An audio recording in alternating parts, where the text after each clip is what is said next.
Viveka Learning Extra. If you need teacher, without wasting your time, immediately contact with us. We provide Kolkata's best teachers for any subject and extra curriculum.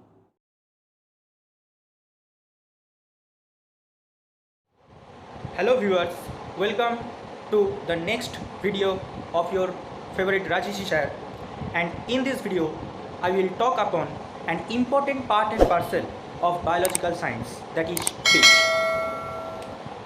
Most of us have visited the fish market and we have seen that along with fish there are some other organisms are sold in this fish market. Say for example shrimp, crabs, etc. Are they all fish? Is the shrimp, that is in Bengali we call chingri mach, is really a mach? We will discuss about that. First of all, we will discuss that what is fish or what is the definition of fish. As answer, we can say that every organism that lives in the aquatic body or water is known as fish. You will say that is the whale or the dolphin is fish? No, absolutely no. They are aquatic mammals. And the snakes or the frogs, they also live in water. They can live in water, but they are not fish. They are aquatic reptiles or amphibians or etc. But apart from them, most of the organism which lives in the aquatic body, it may be pond, it may be river, it may be some stream or in the ocean, they are regarded as fish. Now comes that what is the difference between a rohu and a shrimp? We are calling chingri mach, but is it really mach? No. We have divided the fish in broad a division, that is known as finfish and shellfish. Let's discuss about that. Who are finfish? Finfish are those fish who have generally, in general, not for all species, scales on their skin as an external barrier or the first line of defense. They have scale, but in case of shellfish, they have a shell that covers their body. It may be composed of chitinous material or calcium carbonate, and if there is the calcium carbonate as material, then the shell will be very hard, especially in case of the mollusk. The next difference is the finfish. Say for example rohu or katla or koi, they propel inside the water with help of their fins. But in case of the shellfish, say for shrimp or crab, they propel with help of their biramus appendages. What? Biramus. Rami means two portion that helps to propel them, and appendage means the locomotory organ. The third difference is that the finfish have generally, not all, generally they have a bony skeleton in their body or inside their body. That's why they are known as teleostomy or teleost. Okay, but the shellfish, that is the shrimp or the crab, they don't have any bony skeleton or skeletal structure inside their body. Instead, they have only their exoskeleton. That's why we call the finfish as vertebrate, because the skeleton or the main vertebra is divided into some parts that is known as some, say for example lumbar, and we have read in case of human, but in case of shellfish there is no such a case. The next difference is as per their respiratory system is concerned. The finfish, say for example rohu or mrigal, they breathe through their gills, and the gills is covered by a hard covering that is known as operculum. Through the exchange of O2 and CO2 through their gills, which is mainly red in color, they breathe. But in case of shellfish, they have a special type of gill that is known as branchiostygite. They don't look as the gill of a rohu. And in case of crab, it is modified to certain extent that so that they can breathe in air also. So you are able to see that the crabs are moving their appendages in atmosphere also. And in case of Mundarmuni or the Bokhali sea beach, if you visit, you will say that the red crabs or the other species of crabs, they are escaping from urine to their holes in the atmosphere only.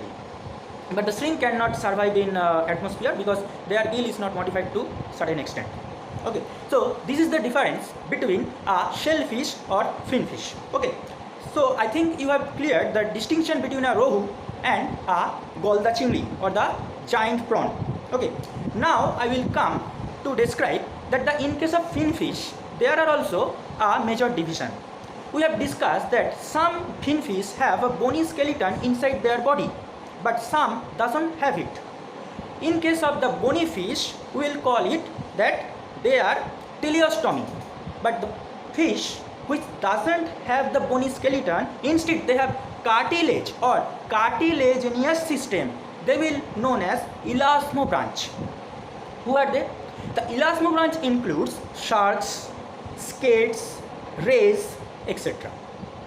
Also there is the other distinction, that is the bony fish, they respire through their gills, and the gill is as I have mentioned before, it is covered by a operculum. But in case of shark or ray, they have 5 to 7 okay, gill slits through which they respire. Also there is a major division in case of their caudal fin, that is in Bengali we call it lech. That is, in case of the teleostomy or the bony fish, they have a homocercal caudal fin. Homo means same or similar, and circle, C-E-R-C-A-L, circle means bifurcation. So their tail or the caudal fin is equally bifurcated, but in case of the shark, they are unequally bifurcated. That is, one part is very long and one part is very short, like the tail part of an aeroplane. And they are known as heterocercal. Hetero means not equal, okay, unequal.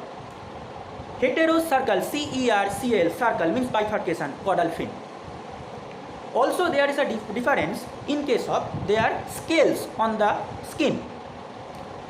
The teleostomy, they have mainly cycloid, ganoid or ctenoid scale. Ganoid scale is to some extent it is not very much available, but cycloid scale we can see in case of rohu or katla, and the ctenoid scale we can see in case of koi or lata or shoal, okay, this fish.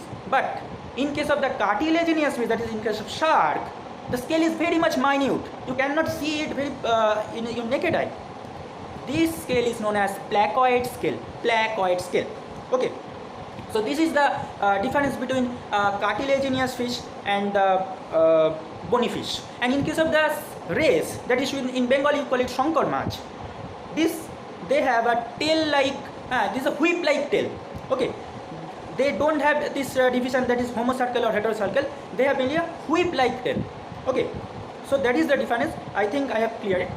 Now I will come in the division, that is the fish with scale and the fish without scale. You have seen magur fish or the shingi fish, they don't have scale on their skin. Instead they have a well maintained mucus layer on their body. That's why if we try to catch it, it easily escapes from our hand because it is very much slippery in nature. Also the mrigal or the rohu or the katla, they have also mucus on their body, but not in certain extent because they have a well developed scale. They have also, but in little amount.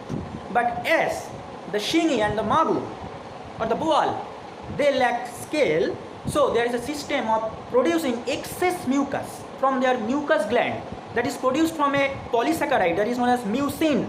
It comes in contact of water and get converted into mucus and is perforated in all body. That's why they are very much slippery in nature. We catch it and it just escapes from our hand. Also there is a difference that if we found that some fishes have barbels like shingi, magu, tangra, they are mainly fish without scale. We will not found any barbel. In Bengali we call it gonf in case of rohu or katla. So there is a difference between fishes. All the fishes are not same. Now I am coming to describe the migratory behavior of fishes. Some fishes they belong from ocean and some fishes they belong from the fresh water. And some fishes they mainly belong from ocean but they travels in the fresh water to some certain time. Also the vice versa also take place. Say for example hilsa. Hilsa fish which mainly lives in the marine water, but they travel in the freshwater stream through their breeding season, to breed. So they will be known as anadromous fish. Ana means up. You will know that the ocean level is down from the stream level. So they travel up. Or the eel fish, they travel from the freshwater region to the marine water to breed them. So they are known as scatadromous fish. That is, scata means down. Also there is a fish that is known as potamodromous fish. They mainly travel in the freshwater region, that is in the river. Say for example mashir, trouts, okay, or the we can say the carps, that is rohu, katla, mrigal. There is also a fish that is known as amphidromous fish. Amphi means both. They travel both in freshwater and the marine water without any reason. Okay, they are known as amphidromous fish. Say for example Parsia or the mullets, mainly the bhangon, Parsia, gobies, belemach, belefish which is called. They are amphidromous fish. Also there is another fish that is known as oceanodromous fish. They don't travel in the freshwater region. They, for every time they live in the marine water, that is in the oceans, the Indian Ocean or Atlantic or Pacific. They are known as oceanodromous fish. Say for example tuna, mackerel, halibut, haddock, etc. Salmon is very much important fish in this region. So they are mainly oceanodromous fish. Now I will describe another characteristic, that is some fishes they can survive in many finfish. Not I am describing the crab. Finfish, they can survive in the atmosphere also. Say for example in the market you will see that the shingi and the magur fish or the koi fish, they are surviving without any water. So how? Because they have the extra respiratory organ that is mainly adapted to respire in the atmospheric oxygen, so that they can live in the atmosphere also. So it is very difficult to kill a koi fish or a magur fish or a shingi fish, okay, because they can respire. But in case of rohu and katla or mrigal, they cannot respire in the atmosphere. If you take it out from the pond, they will die immediately because they cannot adopt the atmospheric oxygen to respire. So this is the difference between fishes. They are mainly about 32,800 fish species in the world, and they are not same. They are mainly have diversified and the most diversified vertebrates in this vertebrate community, and I think that I have described the all aspects from them, and I think that you will be benefited from my video. Stay tuned with this channel and wait for my next video. Thank you, students.